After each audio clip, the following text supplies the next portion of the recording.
Capítulo 7. Géneros literarios, la narrativa histórica, los relatos de la historia. Imagínese que usted es un siervo del rey y que todo el día usted le entrega mensajes, pero llega cierto día en que el anciano profeta exige ver al rey y usted lo deja entrar. El profeta está vestido de una gruesa túnica café que huele debido al polvo y sudor de su viaje, y se dirige a pasos largos hacia el trono del gran rey. El profeta le habla al rey en tono franco y directo. Le cuenta de un rico que tenía muchas ovejas y que le robó a un pobre la única cordera que tenía.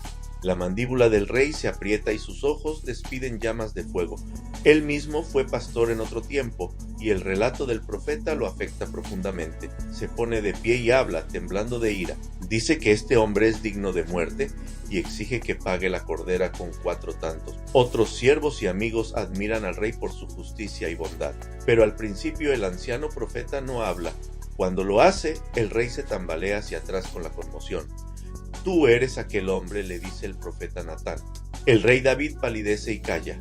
Retrocede hacia su trono y se cubre el rostro con las manos. Enseguida se da cuenta de que otros ya saben de sus pecados. Este relato, que se halla en 2 Samuel 12, ilustra por qué Dios decidió usar con frecuencia narrativa histórica en las páginas de la Biblia. La mayor parte del Antiguo Testamento, así como los Evangelios y Hechos, son narraciones históricas, historia presentada en forma de relato.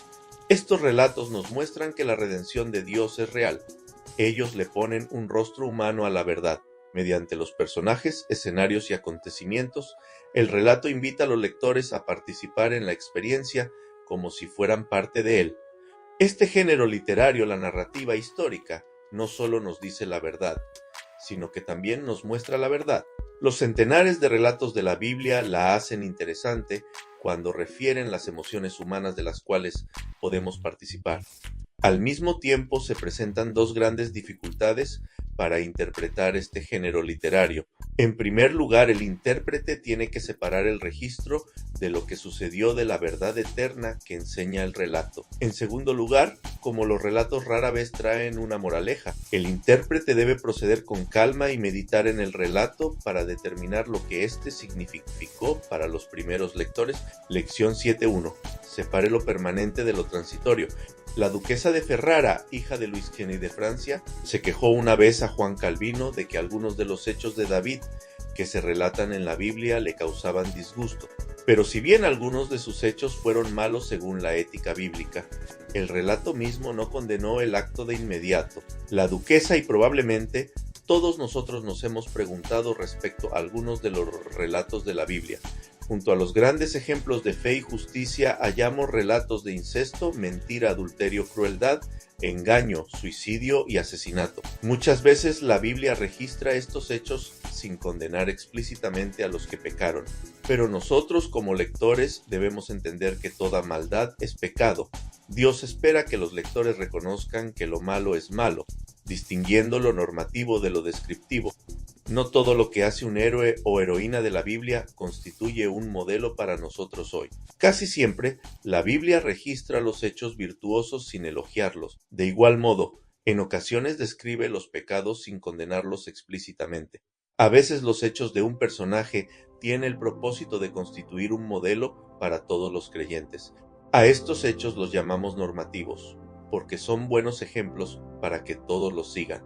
Otros hechos y mandamientos simplemente describen lo que sucedió como trasfondo del relato, a lo que meramente se describe, pero no se lo pone, por ejemplo, para nosotros hoy, se lo llama descriptivo. Por ejemplo, David cometió adulterio con Betsabé. La Biblia describe lo que hizo David, pero sus hechos no son normativos, no son ejemplos para que los sigamos. De igual modo, los gabaonitas engañaron a Josué. La Biblia describe el engaño de ellos, pero tampoco sus hechos son normativos. Dios no quiere que sigamos sus ejemplos.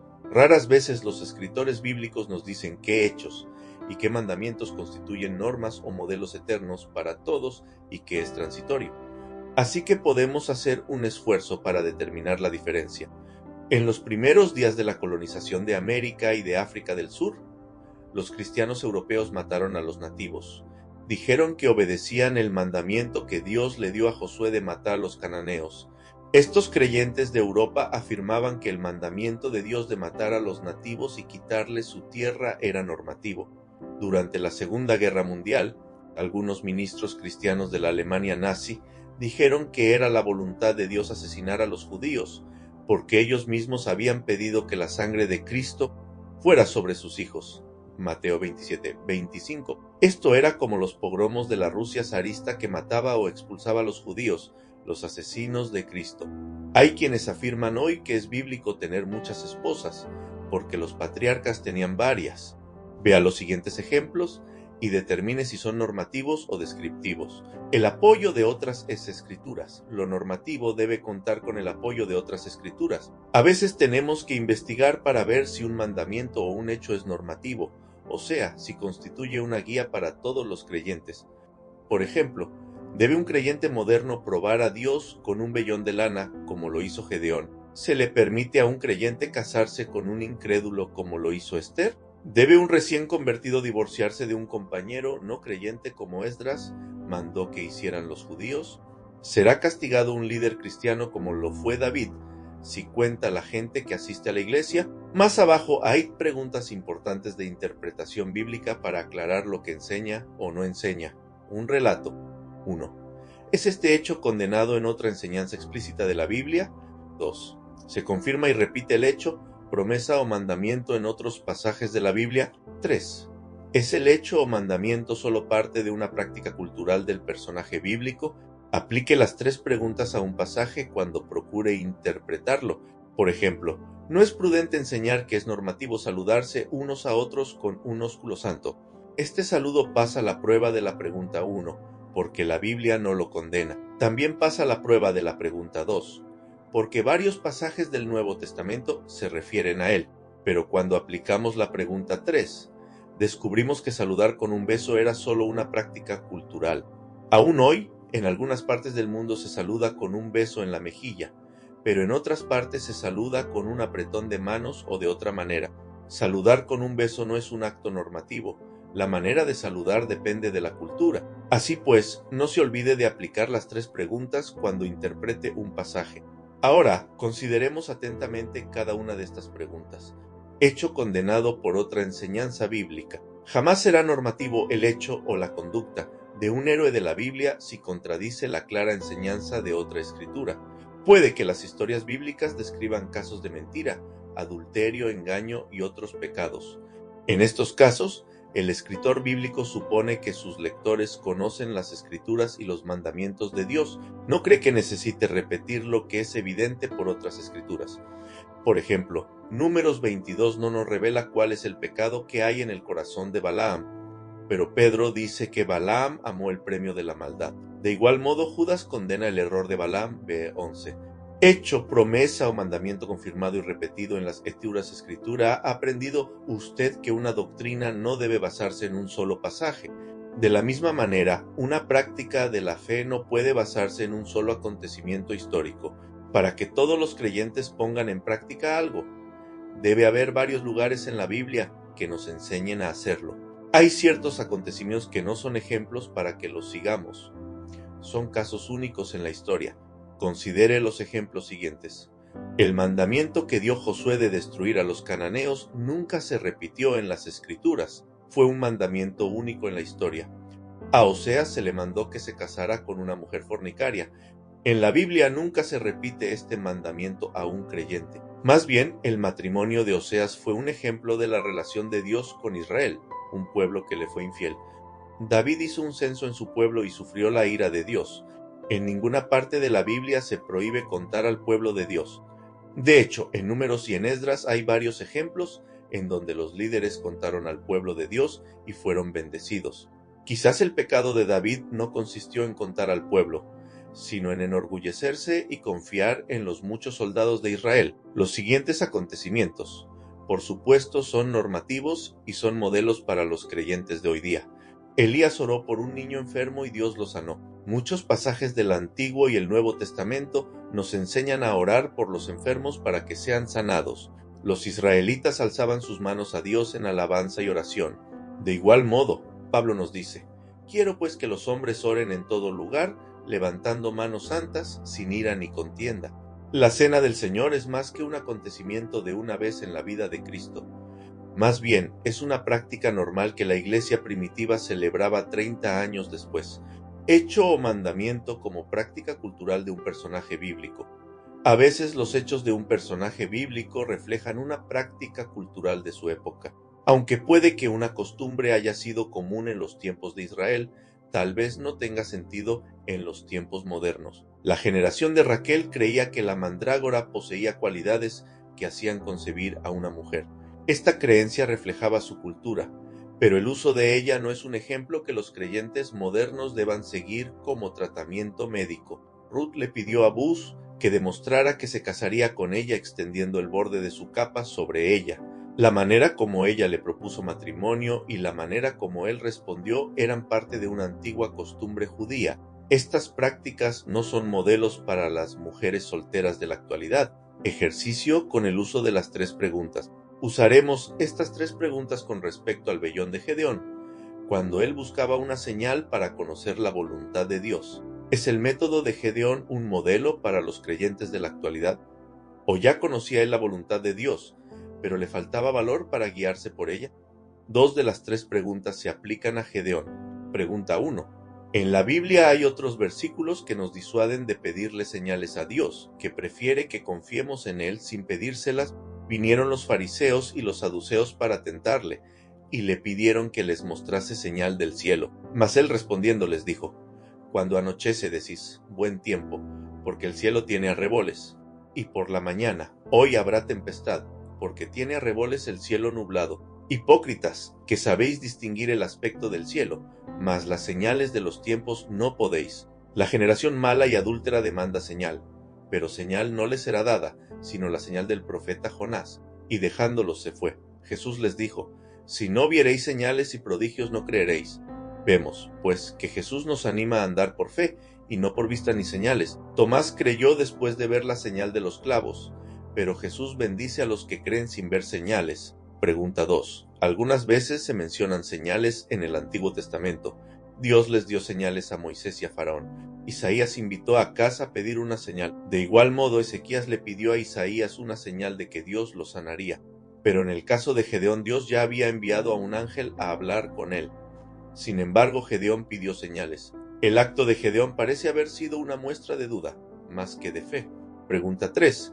Esta pregunta no se aplica al pasaje que trata sobre Gedeón, puesto que el referido pasaje no se centra en prácticas culturales singulares. Bajo el antiguo pacto, Dios dio algunas señales para guiar y dar seguridad a su pueblo. En contraste, bajo el nuevo pacto, es más fácil que conozcamos la voluntad de Dios. Él pone su espíritu dentro de nosotros para guiarnos y darnos seguridad. Nos ha dado toda la Biblia para ayudarnos a conocer su voluntad. De igual modo nos guía con un sabio consejo y por medio de circunstancias y acontecimientos espirituales como sueños y visiones. Bajo el nuevo pacto, Dios tiene muchas maneras de guiar a los creyentes sin necesidad de usar señales. Lección 7.2. Discierna el propósito del autor. Primera parte. En muchas culturas la gente evita decir algo negativo a alguien que sea igual o superior a ellos. Suelen contar una historia o referir un proverbio que alude a sus sentimientos sin mencionar expresamente lo que sienten. El profeta Natán usó este método indirecto con el rey David, contándole una historia que manifestaba lo que sentía Dios con respecto al rey. Un misionero presentó un ejemplo de este método indirecto. Le pidió al director de un instituto bíblico nacional que diera su opinión sobre los nuevos libros del instituto. Durante años, el instituto había usado notas que los maestros copiaban para los alumnos, pero ahora estos tenían libros de texto escritos en un nivel de lectura muy superior. El director contestó con una historia. Dijo que cuando era joven lo invitaron a una reunión de camaradería en un pueblo cercano. Quería impresionar a sus amigos llevando zapatos puestos, pero como nunca los había usado, fue a la tienda a comprar su primer par. Encontró unos que le gustaron y que costaban un precio razonable, pero eran demasiado pequeños. El vendedor le advirtió que le iban a herir los pies, pero él insistió en comprarlos. Anduvo casi 25 kilómetros para llegar a la reunión, pero con cada paso que daba sentía dolor en los pies. De regreso a casa, sacó su cuchillo y le cortó la punta a cada zapato. Esto permitió que hubiera más espacio para los dedos de sus pies. Después tiró los zapatos al lado del camino y se fue descalzo a su casa. Entonces el director dejó de hablar. El misionero sonrió, había entendido. Los nuevos libros no eran apropiados para los alumnos. Al igual que la historia de los zapatos, las historias de la Biblia se cuentan a menudo sin que se dé ninguna explicación. El intérprete debe estudiar el relato para discernir el propósito o intención del autor. Después que éste es evidente, es posible aplicar la verdad a otros. Si hubiéramos oído la historia de los zapatos, pero no supiéramos la pregunta que hizo el misionero, no entenderíamos el propósito de dicha historia. De igual modo, para entender el propósito de las historias bíblicas, tenemos que examinar el contexto de la historia misma y la manera como se la cuenta. Entonces, y solo entonces, podremos discernir el propósito que tuvo el autor al contar una historia. Discerniendo el propósito del autor. Como vimos en el capítulo 2, la Iglesia ha padecido a veces la enfermedad espiritual de la alegorización. Recuerde que los que alegorizan tratan de hallar significados ocultos en todas las historias de la Biblia. Aún hoy día, algunos han desviado a los creyentes con el método alegórico. Estos intérpretes creen que cada relato del Antiguo Testamento tiene dos significados, el que le da el autor y un significado espiritual que se basa en el Nuevo Testamento. Pero es erróneo y peligroso cambiar el significado del autor. Dios inspiró a los autores bíblicos para que escribieran las historias que les reveló. Está mal, pues, quitarles el significado que Él quiso darles y añadirles otro. Aquellos que reemplazan lo que Dios quiere decir con lo que ellos quieren decir son muy orgullosos. Imagínese a una persona que es tan orgullosa que añade a lo que quiere decir el Dios Todopoderoso y predica sus propios pensamientos. Algunos dicen que el error de usar la alegoría consiste en predicar un mensaje correcto de un pasaje incorrecto. Pero es peor que eso. El uso de la alegoría como método de interpretación estafa a los creyentes.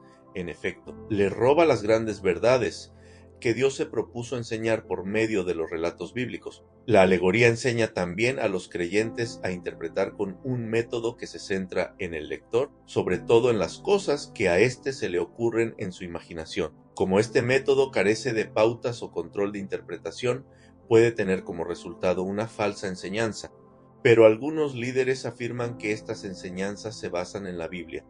En cambio, nosotros tenemos que centrarnos en la Biblia y descubrir el propósito que hay en un relato, o sea, el significado que Dios mismo quiere que le demos. Los relatos de la Biblia son narrativas históricas y no alegorías. Cuando la Biblia presenta un relato como historia, no debemos buscar significados ocultos que el autor nunca se imaginó. Todos los verdaderos intérpretes de la Biblia comienzan con la misma meta: descubrir el propósito que tuvo el autor. El intérprete no se atreve a insinuar lo que significa un relato para nosotros hoy, hasta que entiende lo que significó dicho relato para el escritor y los que lo oyeron por primera vez. Esto no significa que toda historia bíblica tenga una sola interpretación, ni tampoco que se pueda predicar un solo sermón de un relato. Lo que decimos es que el propósito del autor es la base de toda interpretación. Se pueden predicar 1000 sermones de un solo pasaje, pero todos deben basarse en los principios que se derivan del propósito del autor. Puede que a veces un escritor bíblico no haya entendido la plena aplicación de su mensaje. Por ejemplo, Moisés escribió la historia de Abraham, según la cual éste recibió las promesas del pacto. Tal vez Moisés no entendió plenamente esta verdad. Estaba limitado en cuanto a la comprensión de las promesas. Puede ser que no haya entendido que el Mesías bendeciría a las naciones, pero sí entendió que Dios daría muchos hijos a Abraham. Estos descendientes tendrían una tierra y uno de ellos bendeciría a las naciones. El Espíritu Santo guió a los escritores del Nuevo Testamento para explicar las promesas que Dios dio a Abraham. Dios no dejó que interpretemos estas historias usando las ocurrencias de nuestra imaginación. Más bien, inspiró a los escritores del Nuevo Testamento para aclarar el significado de las historias del Antiguo Testamento. Así que debemos ser bastante humildes para predicar la pura verdad, y no predicar cosas sobre las cuales los apóstoles nunca escribieron. Todavía hay algunos predicadores jactanciosos que piensan que tienen más discernimiento que los apóstoles de Cristo. En los relatos bíblicos no es fácil descubrir el propósito o intención del autor. Raras veces el escritor bíblico explica la razón que tuvo para escribir su relato. Esto ha hecho que algunos lectores, basándose en el Nuevo Testamento, le añadan sus propios significados. Por ejemplo, un pastor predicaba sobre la ocasión en que Abraham envió a Eliezer a buscar una esposa para Isaac. El predicador dijo que Abraham era símbolo del Padre Celestial y que Eliezer lo era del Espíritu Santo, que fue enviado a buscar a la novia de Cristo. Cuando Eliezer la encontró, la puso sobre un camello y la llevó al hijo. De igual modo, el predicador afirmaba que los pastores, como camellos, llevan a la iglesia a Cristo. Y al igual que los camellos, estos pastores pueden beber en el Espíritu Santo.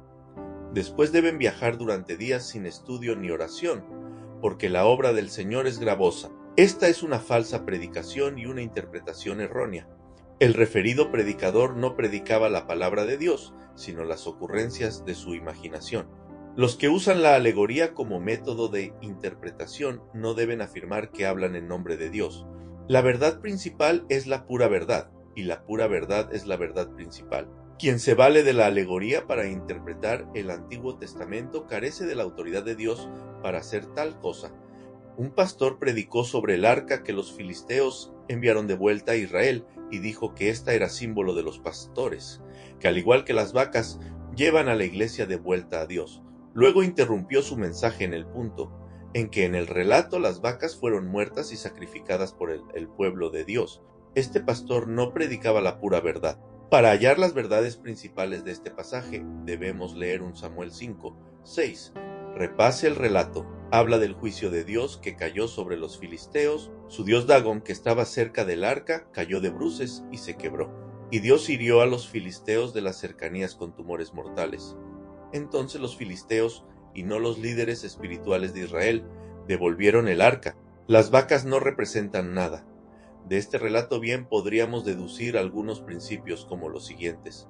Dios juzgará a los que usen impíamente las cosas santas. Dios emplea ciertas maneras para hablar a quienes no lo conocen. Dios emplea ciertas maneras para llevar a su pueblo a tener comunión con Él. Otro pastor predicó sobre la historia de la mujer, que llenó muchas vasijas de aceite. Dijo que el aceite era símbolo del Espíritu Santo, que se manifiesta en el poder pentecostal. Pero el pastor no continuó comparando el aceite con el Espíritu Santo cuando Eliseo le dijo a la mujer que vendiera el aceite. Claro que no. Los pastores deben predicar sobre los grandes principios que se derivan del relato bíblico. Lo mejor que hay que hacer con una gran necesidad es llevarla a Dios. Dios se complace en ayudar a los que acuden a Él. Para que Dios haga un milagro en nosotros, debemos obedecerle con fe. Aquellos en quienes Dios hace un milagro deben seguir honrándolo. Algunos dicen que Pablo dio a los cristianos un ejemplo de alegorización de los relatos del Antiguo Testamento. Estos se fijan en el hecho de que Pablo comparó a los hijos de Agar y de Sara con los hijos de la ley y de la promesa, pero Pablo no pasó por alto el propósito de Moisés. Antes bien, usó la historia de Abraham para enseñar una lección. Ismael, hijo de Agar, nació de manera normal, porque Abraham trató de cumplir carnalmente la promesa de Dios, pero el hijo de Sara nació mediante dicha promesa. Se necesitó un milagro del Espíritu para que Sara diera luz, y al igual que el hijo de Sara, nosotros somos hijos del Espíritu. No nacimos de manera normal como resultado del esfuerzo humano. Más bien, los creyentes tenemos un nacimiento sobrenatural por el Espíritu. Pablo usa la historia de Agar y Sara para poner énfasis en un principio importante. Lo que es nacido de la carne, carne es, y lo que es nacido del Espíritu, Espíritu es. Pablo discernió los principios que hay en la historia de Agar y Sara. Después aplicó esos principios a los creyentes de su tiempo. No creó un segundo significado para la historia. De la misma manera, los pastores modernos deben descubrir los principios que hay en una historia bíblica. Después deben aplicar estos principios a los creyentes de hoy día en su propio entorno cultural y temporal. Muchos de los acontecimientos del Antiguo Testamento son ejemplos para nosotros hoy. Sin embargo, no debemos pasar por alto el propósito del autor. Más bien, comenzamos por discernir el propósito de un escritor bíblico y luego aplicamos los principios de una historia a los creyentes de hoy día, discerniendo el propósito del autor y la trama de un relato. Para hallar el propósito del autor, debemos analizar la trama. Esta consiste en el plan de una historia, que incluye todas las partes que hay al principio, en medio y al final de dicha historia. Las historias más largas de la Biblia tienen una línea de acción, como la subida a una montaña. Muchas historias tienen 7 partes en la trama. 1. La introducción incluye el escenario y algunos personajes de la historia. Después se pueden presentar más personajes a medida que se desarrolla la historia. 2. El problema o necesidad es donde comienza la subida a la montaña. Aquí vemos un conflicto, véase Ruth 1. Un 3:22 en donde se relata que mueren el marido de Noemí y sus hijos. Ruth se aferra a Noemí, pero ellas no tienen a nadie que las ayude cuando vuelven a Belén. 3. La acción que se desarrolla significa que el autor nos da más información a medida que la historia sigue su curso. 4. El momento crucial es aquel en que nos volvemos del problema a la solución. 5. El problema empeora cuando se agrava el conflicto. Puede que el fuego se aumente 7 veces más. 6. Se alcanza la culminación cuando se resuelve el problema. Hemos llegado a la cima de la montaña. 7. Los resultados muestran a los personajes que bajan de la montaña. El personaje principal es informado, confirmado o transformado. En Ruth 4 y 13:17, Noemí es honrada cuando Ruth da a luz un hijo que llaman Obed, que viene a ser el padre de Isaí, el que a su vez viene a ser el padre de David. Es digno de atención que algunas historias tienen una octava parte, un epílogo, tal como Ruth 4 y 18:22. Hemos explicado las 7 partes de una historia y hemos dado ejemplos de Ruth. Ahora haremos algunos ejercicios de identificación de las partes de una historia. Para interpretar bien una historia, debemos identificar la culminación, la cima de la montaña. Aunque por lo general la culminación está casi al final de la historia, es el centro emocional de esta. La culminación es una señal que indica claramente lo que es importante para el escritor. Es el punto de la historia en que el héroe resiste la prueba, vence en la lucha o toma una decisión. A continuación presentamos 3 ejemplos de la culminación de una historia. La culminación de una historia nos ayuda a reconocer el propósito del autor, la lección principal que quiere que sepamos. Discerniendo el propósito del autor y los personajes de una historia, el estudio de los personajes es otra clave para entender el propósito de un escritor bíblico. Debemos aprender a contestar 3 preguntas respecto al personaje principal: personaje opaco o personaje destacado. Se dice que un personaje es opaco cuando en una historia se lo describe someramente. En cambio, se dice que es destacado cuando se lo describe ampliamente, con muchos detalles. En las historias bíblicas, los autores tienden a usar pocas palabras, así que cuando se describe un personaje en detalle, el lector debe prestar atención. A continuación, presentamos 3 ejemplos de personajes destacados. Desde el principio, Moisés describe a Esaú como un hombre que poco se preocupaba de la primogenitura. En efecto, cuando la vendió por un guisado de lentejas, el autor nos muestra 7 verbos que describen la actitud de Esaú. Juró, vendió, comió, bebió. Se levantó, se fue y menospreció. Y dijo Jacob, júramelo en este día. Y él le juró y vendió a Jacob su primogenitura. Entonces Jacob dio a Esaú pan y del guisado de las lentejas. Y él comió y bebió, y se levantó y se fue. Así menospreció Esaú la primogenitura. No hay duda en cuanto a lo que piensa el autor de los hechos de Esaú. A Jacob se lo muestra como un engañador. Se viste para parecerse a su hermano, miente a su padre y conspira con su madre. Pero a José se lo describe positivamente una y otra vez. La Biblia dice que Dios estaba con José. Jehová lo hacía prosperar. Los que tenían autoridad lo honraron y le asignaron responsabilidades. El autor lo describe como un padre bendecido. Y nosotros lo vemos como una persona llena de fe y amor y capaz de perdonar a sus hermanos. Personaje que cambia o personaje que sigue siendo el mismo. En la Biblia hay muchas historias de personas que experimentan grandes cambios durante el desarrollo de un relato. El ver cómo cambian nos ayuda a discernir el propósito del escritor. Una persona puede cambiar en el sentido de mejorar o de empeorar. Si la decisión de un personaje principal tiene un resultado negativo, muestra que el escritor bíblico se opone a la decisión que tomó dicho personaje. Fíjese en los siguientes cambios. La decisión que tomó Saúl al ofrecer el holocausto sin la presencia de Samuel lo llevó al fracaso. Evidentemente fue condenado por no esperar la dirección de Dios. Cambió de considerarse primero pequeño en su propia opinión a considerarse grande después. José se llenó de dolor, pero perdonó a sus hermanos. Por eso Dios lo bendijo a él y a su familia. Job cambió y su condición fue aún mejor. David cambió y se arrepintió de su pecado. El rey Usías cambió, se enorgulleció y Dios lo hirió con lepra. Esther cambió y dio testimonio de su fe. Nabucodonosor cambió y fue un rey mejor. Jonás cambió y obedeció a Dios. A lo largo de la historia, la nación de Israel se ha negado a cambiar y permanece fiel a Dios. Observe las 3 clases siguientes de cambios positivos en un héroe de la Biblia. 1. El héroe puede ser transformado mediante un cambio en su corazón. 2. El héroe puede ser informado al recibir una nueva revelación o nuevas promesas de parte de Dios. 3. El héroe puede ser confirmado, coronado o establecido como hombre de Dios para un puesto o responsabilidad. La percepción de cómo el héroe cambia del principio al final de la historia es una herramienta poderosa para discernir el propósito del autor en un relato. Contraste entre el personaje y otra persona. Los autores bíblicos usan el contraste para dar énfasis a lo bueno y lo malo. Se puede hacer un contraste entre personas, hechos o actitudes, como se contrasta a Herodes con los magos. Estos contrastes sirven para poner de relieve las características del héroe. Estudie los ejemplos que se dan en el cuadro siguiente. Lección 7.3. Discierne el propósito del autor. Segunda parte. Algunos eruditos estiman las historias de la Biblia como relatos novelescos que ilustran la verdad, pero que no deben considerarse como historia literaria.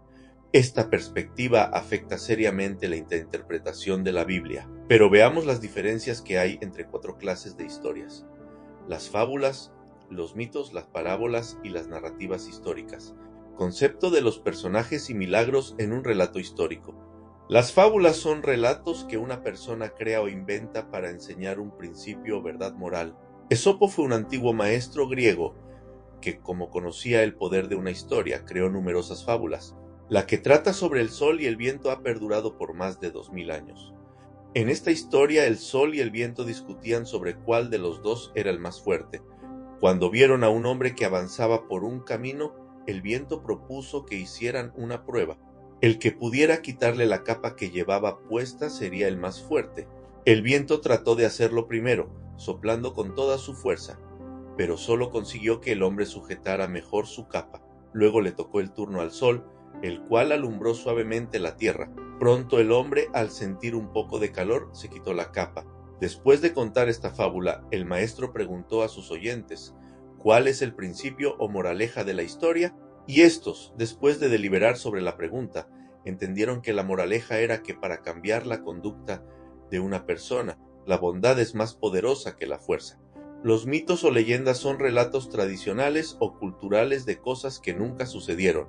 A menudo tratan sobre héroes o la naturaleza. Muchas veces la gente se los imaginaba para entretener a otros o para explicar algo, a menudo de la naturaleza. Por ejemplo, hay un mito que crearon los africanos para explicar por qué algunas personas son diferentes de otras en el color de la piel. Este mito o leyenda cuenta que cuando Dios creó a los hombres, los hizo a todos negros.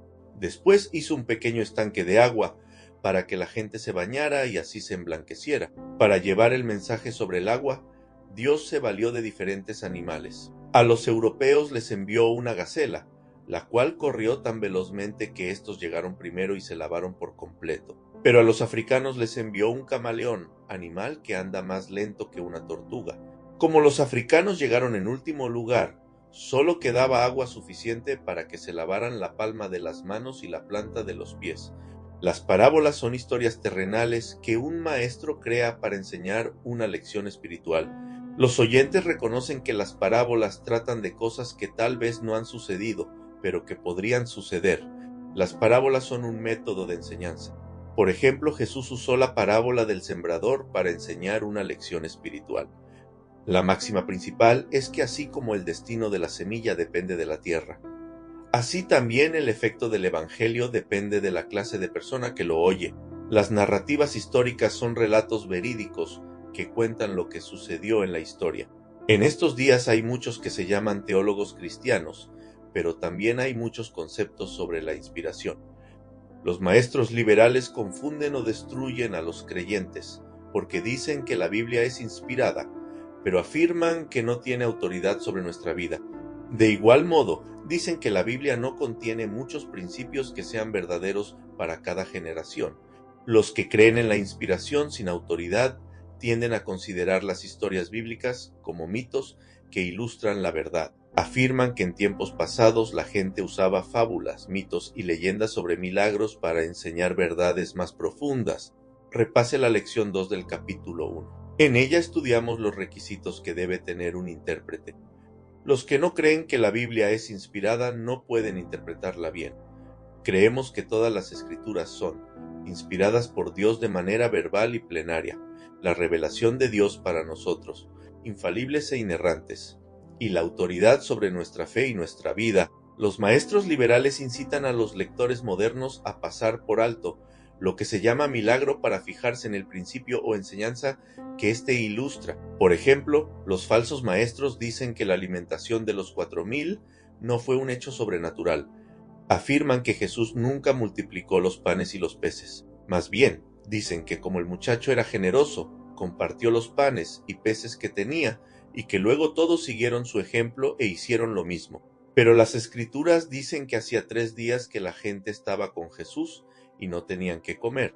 Los que no creen que Jesús multiplicó los panes y los peces interpretan el acontecimiento de manera extraña y dicen que la lección de esta historia consiste en compartir y no en el poder de Jesús para mantener a los suyos.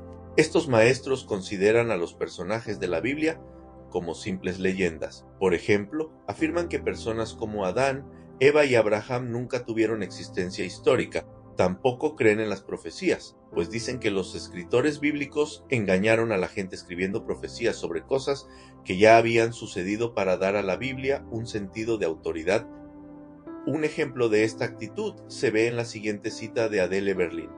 Sobre todo, debemos tener presente que la narrativa es una forma de representación. En Génesis, Abraham no es una persona más real que la pintura de una manzana comparada con la fruta. Estos mismos maestros no creen que Jesús es Dios que vino en la carne. Tampoco creen que hizo señales y maravillas ni que resucitó de los muertos. Son como lobos vestidos de ovejas. Definen la inspiración de un modo diferente. Afirman, por ejemplo, que la historia de Adán y Eva es verídica, si bien niegan que ellos hubieran vivido alguna vez en la tierra. Pero Pablo explicó esto con bastante claridad. En efecto, dijo que si Jesús no resucitó, nuestra predicación es vana y que somos falsos testigos de Dios. La inspiración sin la autoridad divina rebaja la Biblia al nivel de los mitos griegos y las fábulas de Esopo. El intérprete pentecostal debe aceptar las historias bíblicas tal como Cristo y los apóstoles las aceptaron. Cuando Cristo habló de los personajes del Antiguo Testamento, los aceptó como reales y sus hechos como históricos. Jesús aceptó la historia de Jonás y el gran pez como un relato verídico de la historia. Pedro aceptó la historia de Noé y la salvación de su familia como un acontecimiento real. De igual modo, Pedro se refiere al relato bíblico de la ocasión en que habló el asna de Balaam y lo considera como un hecho histórico. Pablo dice que los acontecimientos y las personas del Éxodo fueron ejemplos reales para nosotros. De igual modo, Jesús dijo que el cielo es un lugar real. Si así no fuera, yo os lo hubiera dicho. Es necesario creer que los relatos históricos de la Biblia tratan de cosas que sucedieron realmente. Cuando creamos esto, podremos interpretar bien estos relatos. El contexto más amplio para aclarar el propósito del autor. A veces una historia breve es parte de una historia mayor. En tal caso debemos interpretar cada historia breve como el capítulo de un libro. La vida de Abraham es un ejemplo de muchas historias pequeñas que son parte de una historia o tema grande, como andar por fe en la promesa de Dios. Al principio, algunas de las historias pequeñas parecen carecer de sentido. Por ejemplo, Abraham mintió en cuanto a Sarai, permitió que Lot escogiera la tierra mejor, tomó a Agar por concubina. Pero nosotros vemos el propósito de estas historias breves en el contexto de las promesas de Dios referidas en Génesis 12, 1:5. Las historias breves son etapas en el viaje de fe de Abraham. Pero Jehová había dicho a Abraham: vete de tu tierra y de tu parentela y de la casa de tu padre a la tierra que te mostraré. Y haré de ti una nación grande, y te bendeciré y engrandeceré tu nombre, y serás bendición. Bendeciré a los que te bendijeren, y a los que te maldijeren maldeciré, y serán benditas en ti todas las familias de la tierra. Y se fue Abraham, como Jehová le dijo, y Lot fue con él. y era Abram de edad de 75 años cuando salió de Harán. Tomó, pues, a Abram a Sarai su mujer, y a Lot hijo de su hermano, y todos sus bienes que habían ganado y las personas que habían adquirido en Harán, y salieron para ir a tierra de Canaán. Y a tierra de Canaán llegaron. Dios prometió darle a Abraham una tierra, una simiente o descendencia, y hacerlo una bendición para las naciones. En estas historias breves vemos que Abraham acepta la promesa de Dios por fe, o que trata de cumplirla por sus propios esfuerzos. La vida de José contiene muchas historias breves que son parte de la historia mayor de José. Lea la historia de José en Génesis 37, 46. El propósito del autor y la historia mayor de la redención. Puede ser que los creyentes lean las historias del Antiguo Testamento, pero sin considerar qué tienen que ver estas historias con el panorama general. Simplemente leen una historia y se la aplican a sí mismos. Pueden leer sobre David y Goliat para luego decir: Dios puede ayudarme a matar al gigante de la incredulidad. Las historias del Antiguo Testamento tienen mucho que enseñarnos sobre la fe, la familia y Dios. Pero el Antiguo Testamento es más que una colección de historias piadosas. Juntas, las historias del Antiguo y el Nuevo Testamento constituyen la gran historia salvífica de Dios. Cada historia de la Biblia es parte de la historia de la salvación. La historia de la redención de Adán, a nosotros por medio de Cristo la historia de Israel de Abraham, a los reyes y profetas, la historia de cada persona del Antiguo Testamento, Abraham, Isaac, Jacob, José, los jueces, Ruth, David. Todas las historias breves del Antiguo Testamento son parte de dos historias más grandes. Walter Kaiser ha resumido la historia de la salvación en 6 temas y enseña que cada historia del Antiguo Testamento apoya uno o más de estos temas. Nosotros podemos dividir los 6 temas en 2 grupos. El primer grupo de 3 dice lo que Dios promete hacer por su pueblo. La segunda tríada dice lo que Dios promete ser para su pueblo. El grupo a 3 promesas de lo que Dios haría por su pueblo. El primer grupo de 3 temas está en la promesa que Dios hizo a Abraham en Génesis 12, 2, 3, 7.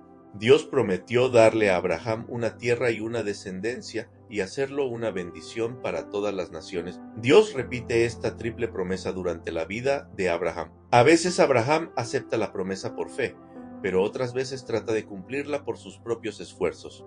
Fíjese en que estos 3 temas, darle una tierra, darle una descendencia y hacerlo una bendición, están entretejidos en cada acontecimiento importante de la vida del patriarca. En cada etapa o acontecimiento de su vida, Abraham es puesto a prueba para responder por la fe. Los 3 grandes temas sobre lo que Dios hará tienen que ver con las promesas mencionadas más arriba. Darle una tierra en Éxodo. El pueblo salió de Egipto y viajó hacia la tierra prometida. En Deuteronomio 30, Moisés recordó a Israel que Dios le daría la tierra de Canaán. Dios prometió darles la tierra si le obedecían. En contraste, les advirtió que los quitaría de la tierra si le desobedecían. Los relatos de la cautividad reflejan precisamente este tema. Israel sí conquistó la tierra, pero con el tiempo los israelitas se apartaron de Dios para volverse a los ídolos. Esto llevó a la destrucción del reino del norte. Después, Judá fue conquistado y sufrió 70 años en la cautividad de Babilonia. Pero Dios hizo volver a los judíos a su tierra. Los profetas hablaron de un reino venidero, una tierra que en el futuro sería renovada. Esta profecía se cumplirá cuando Cristo gobierne sobre la tierra, darle una descendencia o simiente. La promesa de una descendencia o simiente tenía que ver con un descendiente especial, que es Cristo. Dios había hablado a David sobre esta promesa. Entonces le dijo que la simiente especial sería un descendiente suyo y que su reino nunca tendría fin. Esta profecía del descendiente especial de David está detrás de muchas historias que tratan sobre la protección de la simiente. Por ejemplo, Dios protegió a Josías, el único descendiente de David que estaba vivo en aquellos días. De igual modo, Dios protegió a Esther y a muchos otros. En el Nuevo Testamento, la promesa se cumple en parte con la primera venida de Cristo, pero se cumplirá por completo cuando Cristo vuelva para gobernar sobre la tierra durante 1000 años. Hacerlo una bendición. Dios prometió a Abraham que la simiente especial sería una bendición para las naciones. Esta promesa se repite en Jeremías 31. A menudo el Antiguo Testamento pone énfasis en el tema de que Dios se deleita en bendecir a otras naciones.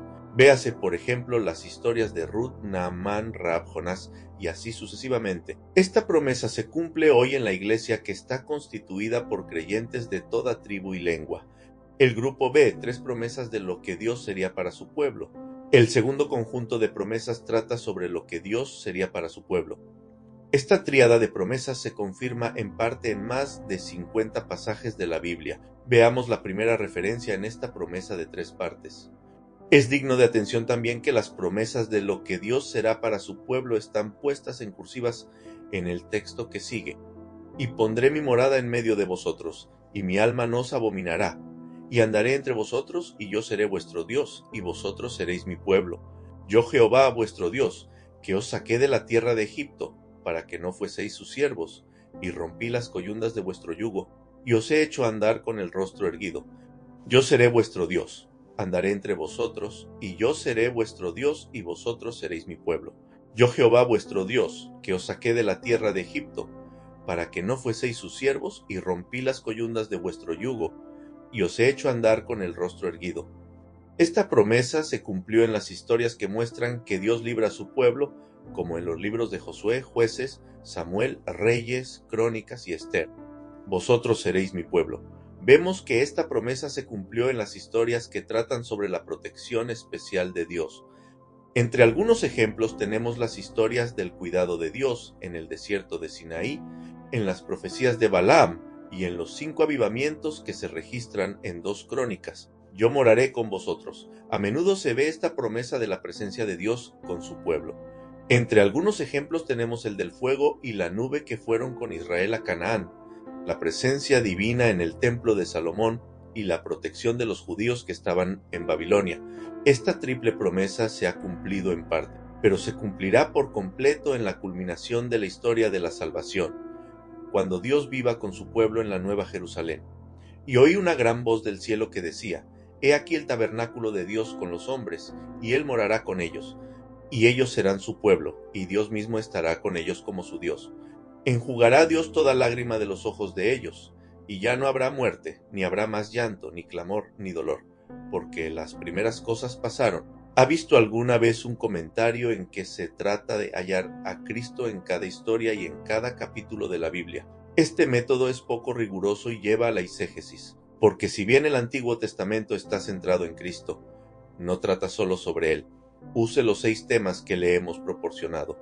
Ellos le ayudarán a interpretar el Antiguo Testamento de 2 maneras. En primer lugar, los 6 temas le ayudarán a ver las grandes verdades de una historia en lugar de las pequeñas.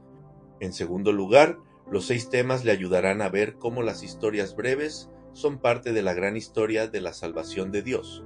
Cuide siempre de ver que una historia bíblica tenga relación con una de las 6 grandes promesas del Antiguo Testamento. Con un poco de concentración y práctica, hallará que estos temas son esenciales para el estudio de las narrativas del Antiguo Testamento.